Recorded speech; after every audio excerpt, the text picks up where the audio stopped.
ॐ स्थापकाय च धर्मस्य सर्वधर्मस्वरूपिणे स्थापकाय च धर्मस्य सर्वधर्मस्वरूपिणे अवतारवरिष्ठाय रामकृष्णाय ते नमः। असतो मा सद्गमय तमसो मा ज्योतिर्गमय मृत्योर्मामृतङ्गमय। ॐ शान्ति शान्ति शान्ति। Let us offer our salutations to Sri Ramakrishna, the embodiment of all religions, the Supreme God incarnate. Let us pray to Him to lead us from the unreal to the real, to lead us from the darkness of ignorance to the light of knowledge, to lead us from death to immortality.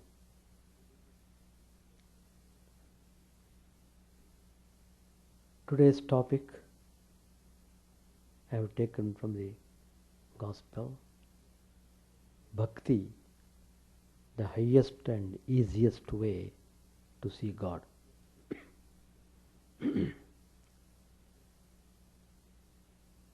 In this incarnation, Sri Ramakrishna has established the supremacy of Bhakti. He started his spiritual practice through Bhakti,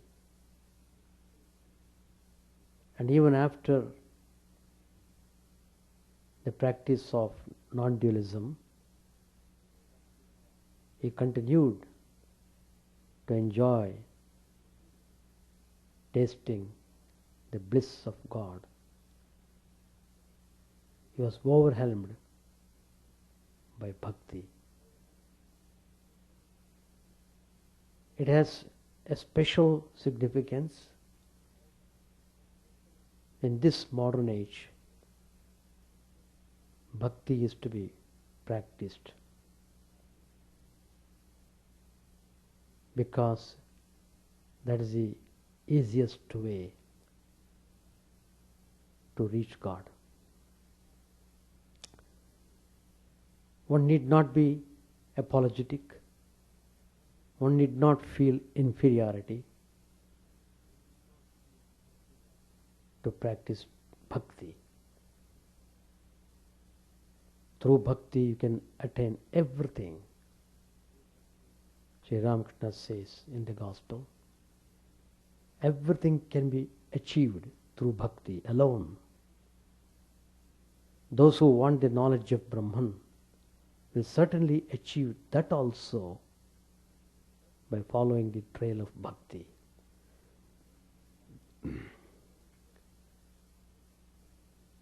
Can a man blessed with grace of God ever lack knowledge?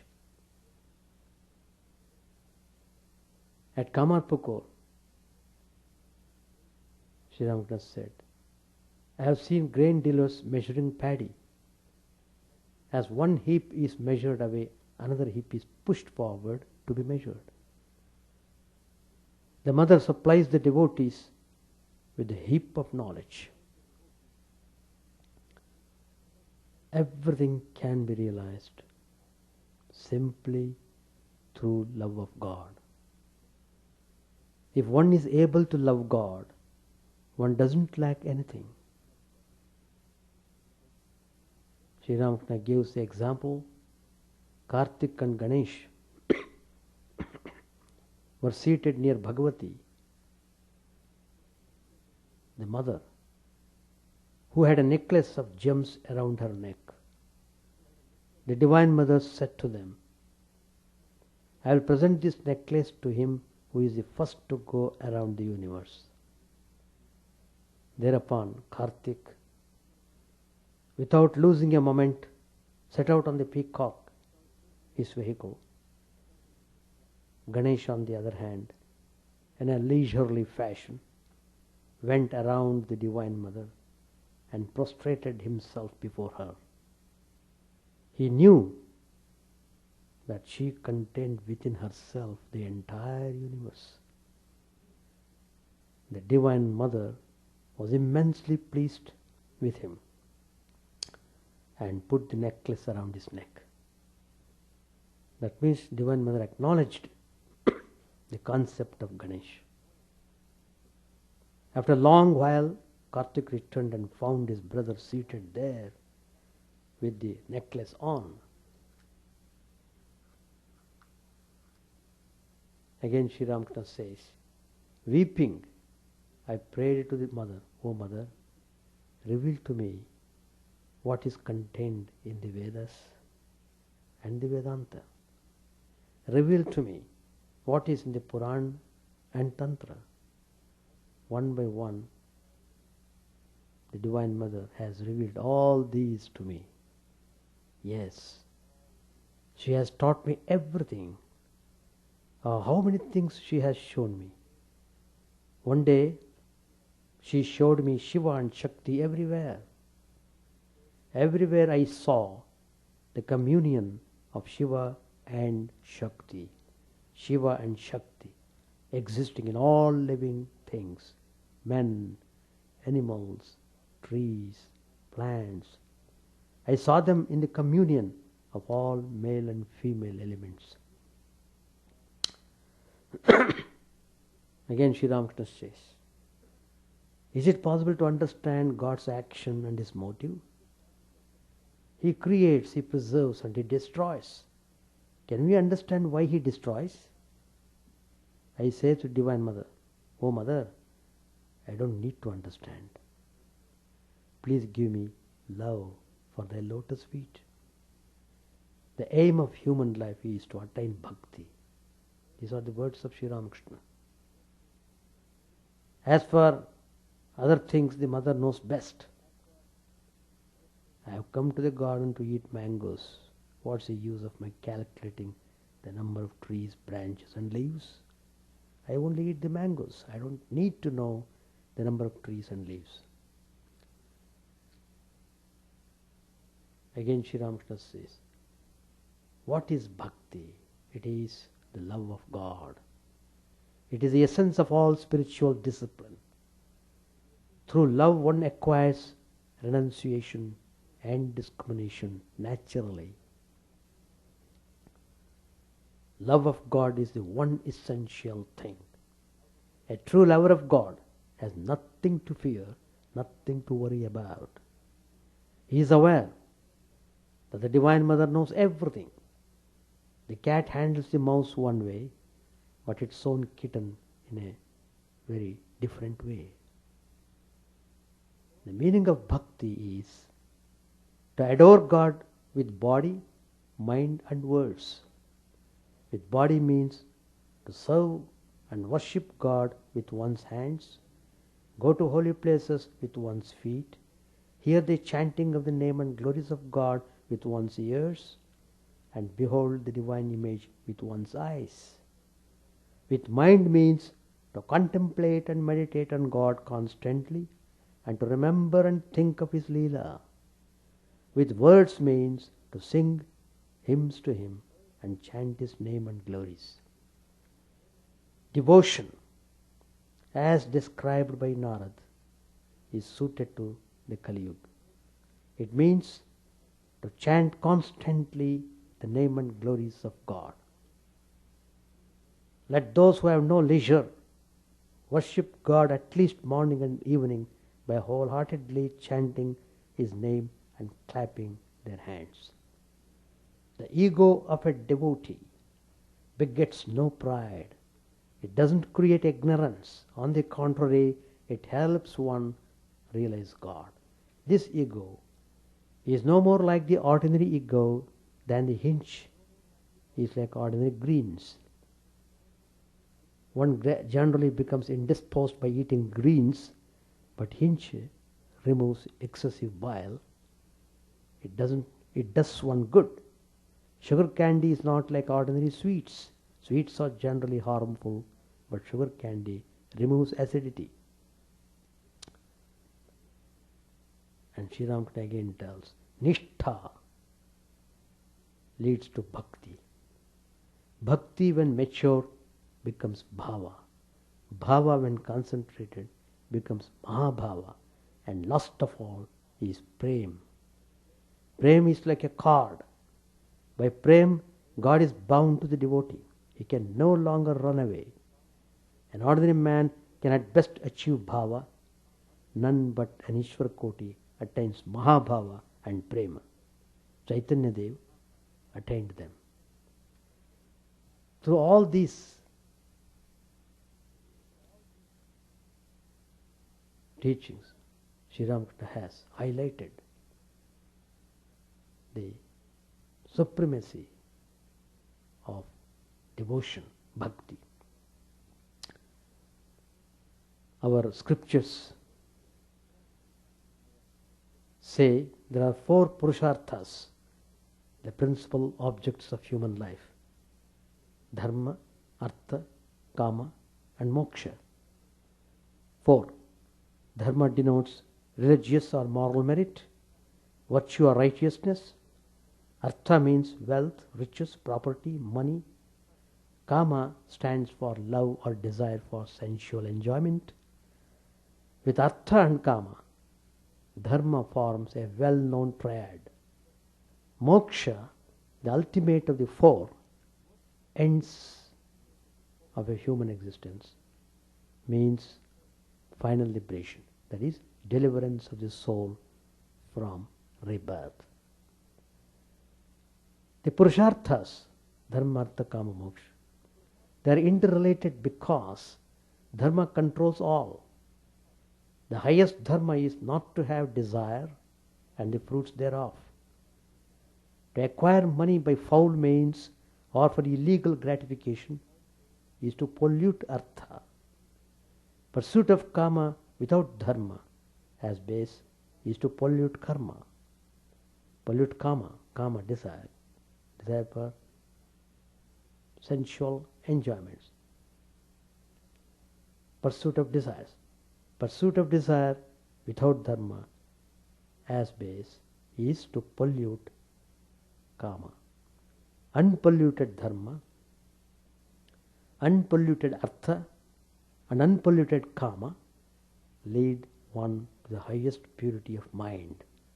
That purity in turn will lead one to moksha. So, these purusharthas are well defined in our scriptures. And now, 5th purushartha is emphasized very emphatically, very inspiringly in Srimad Bhagavatam.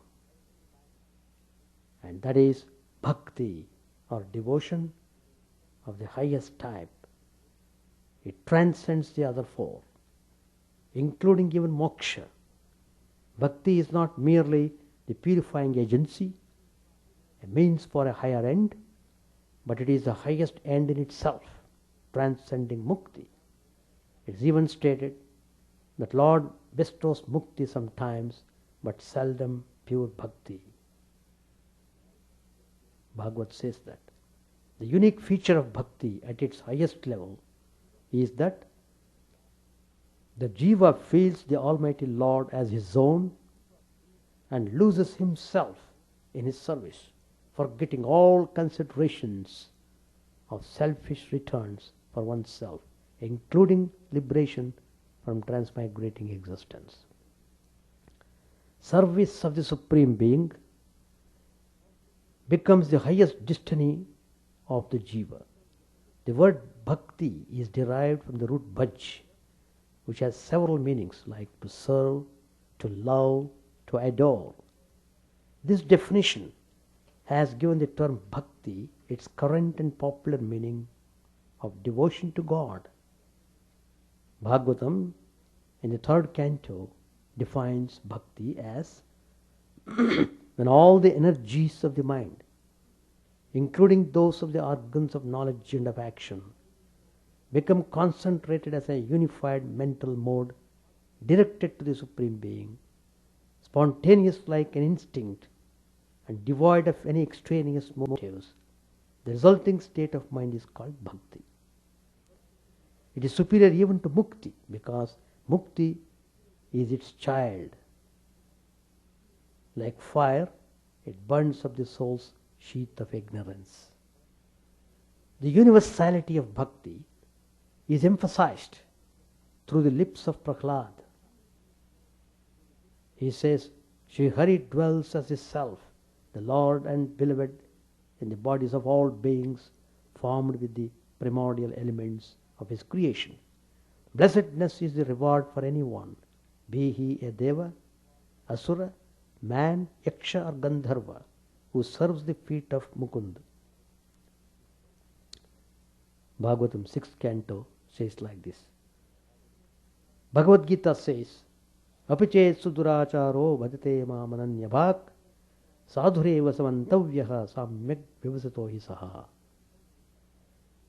Even if one of wicked conduct worships me alone, he shall be deemed to be a good man.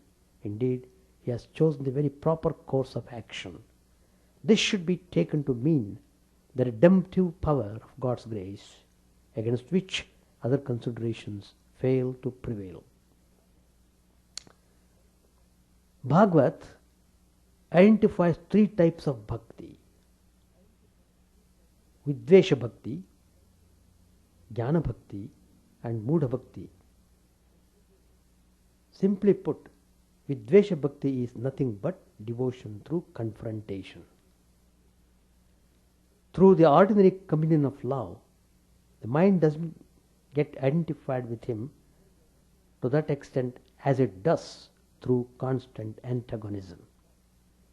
Mortal dread and antagonism can produce as much absorption of the mind in an object as love and attachment can, provided the object is God.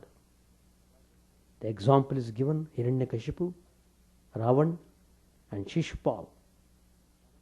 They are all examples of this type of bhakti, confrontation. Even Kamsa, day and day, day night, day in and day out, he was thinking of Krishna, Krishna, like that. The second type of bhakti, it's called Jnana bhakti. It is devotion combined with knowledge. The examples are given: Rishabhadeva, Prithu, Narad and Shukla, attaining union with God through a combination of knowledge and bhakti. This form of bhakti has also been described by some scholars as Shanta bhakti, or devotion of the peaceful mind. Peaceful because it is without any personal element. The Bhagavad Gita also recommends Jnana bhakti as one of the ways to attain God. The seeker of knowledge inquires whether the appearance of the world is real or if there is anything beyond it. His approach is through discrimination between the real and unreal. When all phenomena have been rigorously analyzed and rejected, God alone remains and becomes known by a process of elimination. The third category of bhakti is Mudha bhakti. Mudha means foolish, dull, ignorant. In this instance, devotion to God is devoid of knowledge. Bhagavata points it out in Canto 7 that lust, anger, fear, affection, friendship, sense of oneness, whichever sentiment man entertains towards Hari, he will attain him through that, and goes on to give illustrations. Gopis, through intense yearning for God. Kamsa, through fear. Shishupal and other kings through hatred, Vrishnis and their allies through kinship, Pandavas through affection, and sages through bhakti. Sri Ramakrishna's oft quoted saying is very relevant in this context. This world is a huge lunatic asylum where all men are mad, some after money, some after women, some after name or fame, and a few after God. Thinking of God, some weep, some sing, some dance, some say wonderful things, but all speak of nothing but God. It is necessary to dispel the mistaken and motivated ideas of some about the relationship between Lord Krishna and the gopis of Vrindavan. Even King Parikshit got his mind cleared on what he thought was licentiousness between them. But Sri Ramakrishna and Swami Vivekananda have in their own inimitable style put the matter in the proper perspective. It is said that Sri Ramakrishna often went into samadhi when he heard the gopis mentioned or thought of their intense love for Krishna. He said about them, as a tiger devours the animals, so does the tiger of intense love and zeal for the Lord eat up lust, anger, and other passions. The devotion of the gopis is a devotion of love, constant and unflinching. Swami Vivekananda wrote, "Who can conceive the throes of the love of the gopis? The very ideal of love, love that wants nothing, love that even doesn't care for heaven, love that doesn't care for anything in this world or in the world to come." Narad, considered as the authority on the subject of bhakti, in his Bhakti Sutras, while describing the nature of true love, emphasizes that love for God, in which one completely surrenders oneself to Him, is not a mere theoretical ideal. He cites the example of the gopis. Although worshipping Krishna as their love, the gopis never forgot his God nature. The gopis attained their oneness with Krishna, the supreme state of transcendental consciousness, by loving the Lord as their one and only beloved. As per the sacred Bhagavatam, the practice of devotion can be ninefold. One is Shravanam, listening to the glory of God. Second, Kirtanam, singing the glory of the Supreme in one's heart. Third is Smaranam, constantly thinking about His nature and beauty. Fourth is Padasevanam, adoring the feet of the Lord in a spirit of self-obliteration. Fifth, Archana, popularly known as Puja, with the help of selected mantras and sacred Vedic hymns, offering the necessary things prescribed for worshipping the Lord. Sixth, Vandanam, salutations to pay obeisance to the Lord and singing His glory. 7. Dasyam, servanthood, practicing the attitude of servant to Him. 8. Sakhyam, cultivating loving intimacy with Him, or in other words, to invoke the Lord affectionately and to discuss with Him as a friend. 9th, Atmanivedanam, to offer oneself in total surrender to the Lord as a humble gift at His altar.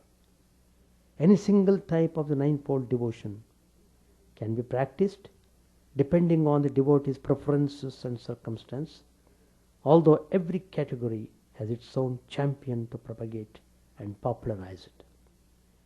The Bhagavatam is replete with each votary recommending his own preference. One cannot say that a particular form is superior to the other 8. The Lord is not averse to ritualistic worship if it is accompanied by devotion. A person who worships me according to the rituals prescribed in the Vedas and the Tantras attains to the fulfillment of all his wants here and hereafter. And in the Gita, the supreme preacher, Lord Krishna announces to the world through his audience of one that whoever offers him with devotion a leaf, a flower, or even water, he accepts that devout gift of the pure-minded. Patram pushpam phalam toyam yome bhaktya prayachati tadaham bhaktiparhit masnami prayetatmanaha.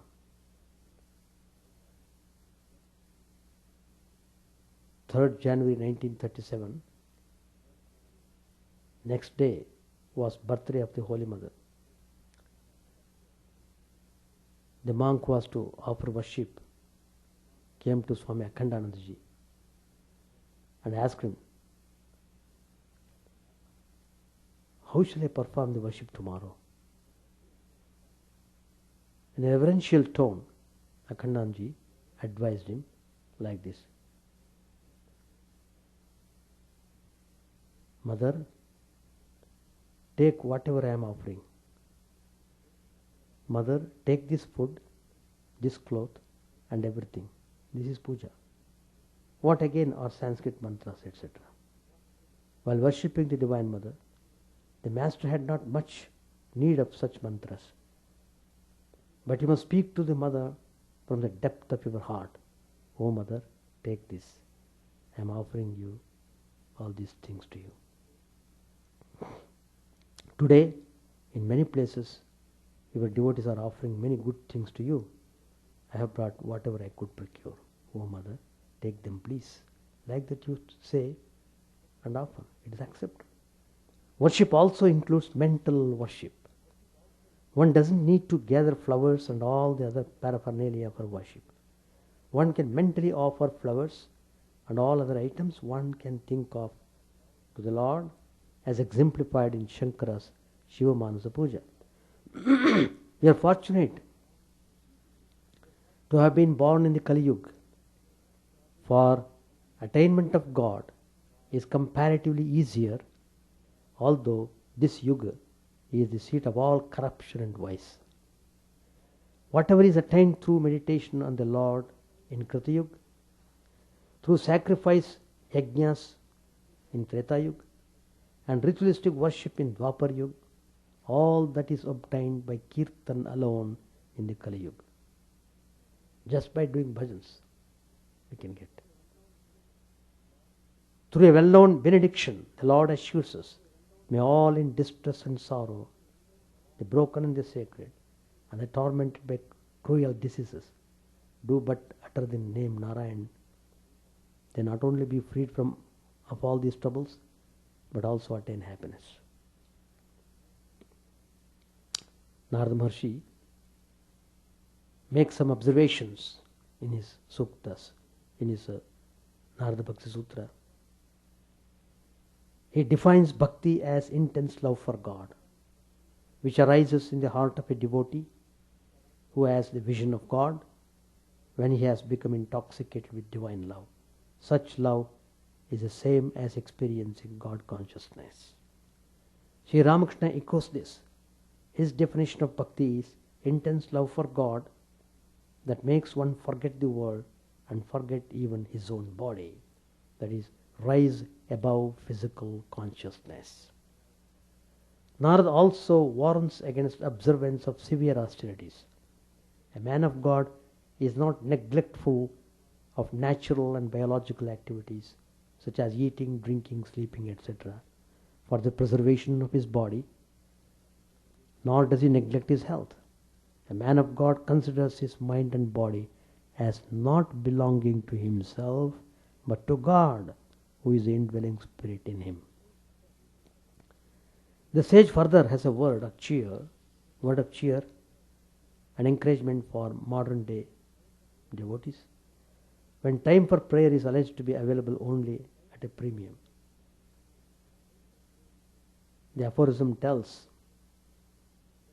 the devotees that the path of devotion, as opposed to Jnana Yoga and Karma Yoga, is the easiest way to obtain God. This is so because everyone has love in his heart.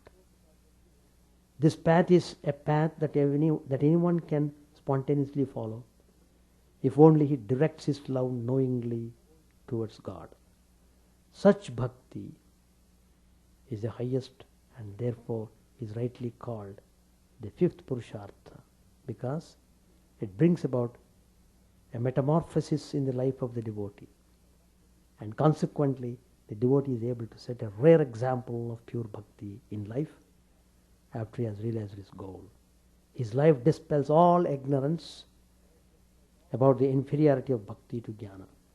His love flows naturally and without efforts to the chosen and beloved ideal. And that is as it should be, returning to one's own abode and abiding there ever and ever. So, bhakti is the easiest and the highest way. Bhakti is the highest and easiest way to see God. And Sri Ramakrishna is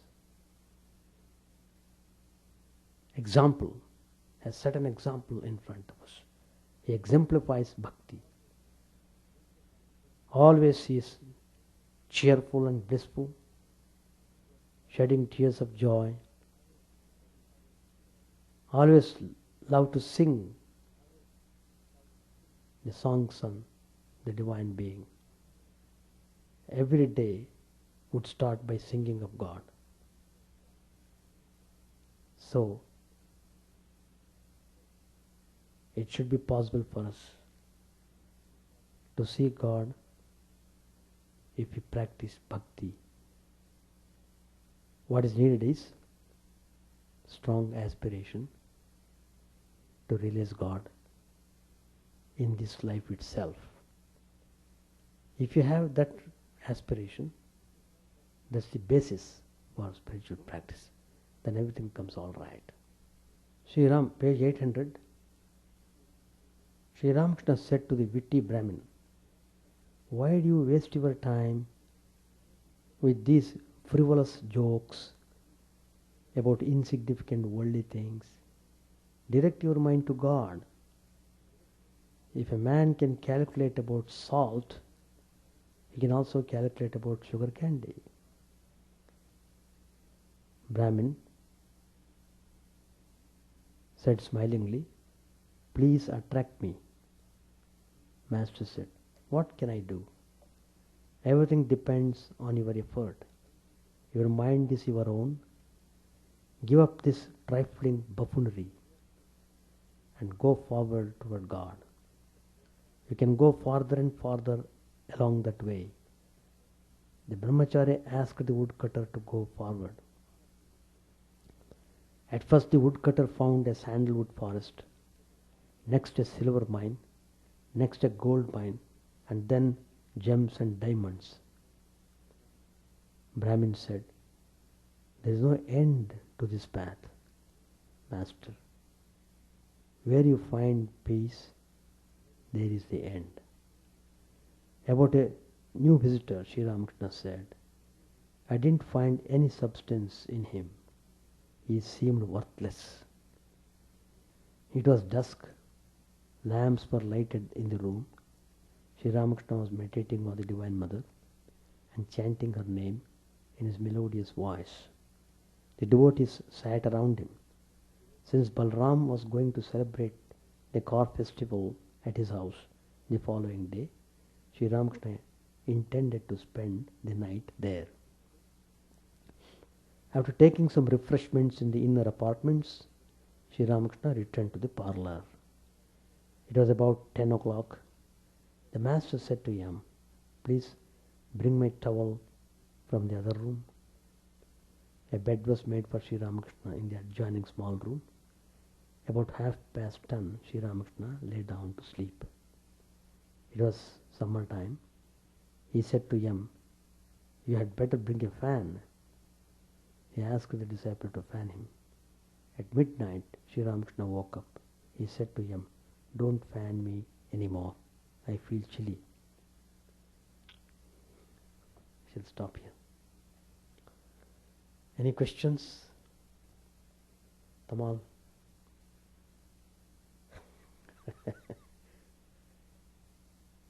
Sri Ramakrishna's teachings are very simple and direct. If you are simple, you will understand it. That's all. All right. Chant the name of the Lord and His glory unceasingly, that the mirror of the heart may be wiped clean and quench that mighty forest fire, worldly lust raging furiously within.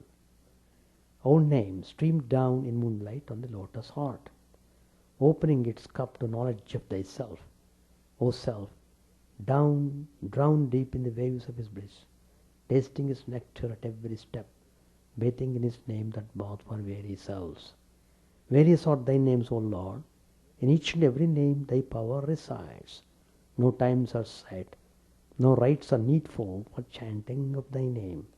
So vast is thy mercy, how huge then is my wretchedness, who find in this empty life and heart no devotion to thy name. O my mind, be humbler than a blade of grass.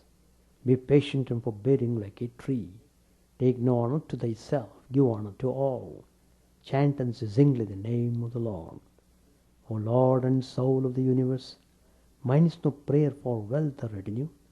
The playthings of lust or the toys of fame. As many times as I may be reborn, grant me, O Lord, a steadfast love for thee. A drowning man in this world's fearful ocean, he is thy servant, O sweet one. In thy mercy, consider him as dust beneath thy feet. Ah, how I long for the day when an instant separation from thee, O Lord, will be as 1,000 years, when my heart burns away with its desire, and the world without thee is a heartless void. Prostrate at thy feet let me be, in unwavering devotion, neither imploring the embrace of thine arms, nor bewailing the withdrawal of thy presence, though it tears my soul asunder. O thou who stealest the hearts of thy devotees, do with me what thou wilt, for thou art my heart's beloved, thou and thou alone. O Lord, lead us from the unreal to the real. Lead us from darkness to light, and lead us from death to immortality. May all be free from dangers. May all realize what is good. May all be actuated by noble thoughts. May all rejoice everywhere. May all be happy. May all be free from disease. May all realize what is good. May none be subject to misery. May the wicked become virtuous. May the virtuous attain tranquility. May the tranquil be free from bonds. May the freed make others free. May good betide all people. May the sovereign righteously rule the earth. May all beings ever attain what is good. May the worlds be prosperous and happy. May the clouds pour rain in time. May the earth be blessed with crops. May all countries be freed from calamity. May holy men live without fear. May the Lord, the destroyer of sins, the presiding deity of all sacred works, be satisfied. For he being pleased, the whole universe becomes pleased. He being satisfied, the whole universe feels satisfied.